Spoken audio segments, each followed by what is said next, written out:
I think from a broader perspective, and it's not necessarily for corporations, I'm talking about the food sector in general, it's food sovereignty and food security.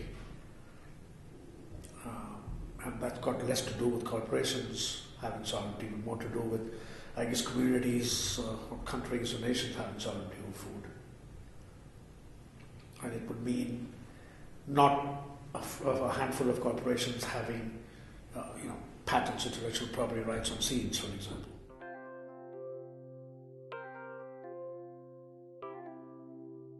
More grounded research, empirical research, looking at the outcomes of food policies, trade policies, pricing policies, looking at through the supply chain, looking at environmental and social sustainability across the supply chain. So many of the employees, people who work in the sector, are not unwaged. Looking at differences between the developing countries and sovereignty over food and seeds and the industrialized countries. So basically every facet of the supply chain to come up with empirically grounded, rigorous research which shows some of the outcomes of particular food policies or strategies.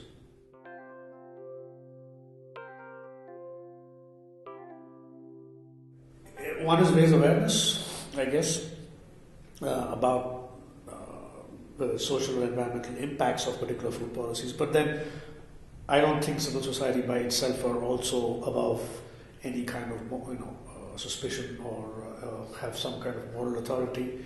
It's also important to realize who represents whom. Are they primarily advocacy organizations? Are they issues of representation? So it really depends on the context. Civil society is really a broad term. It's an umbrella term for lots of organizations, which sometimes could have competing interests as well with what they're trying to serve. So depending on the particular context, it would be, as I said, advocacy, awareness, and sometimes direct action with corporations.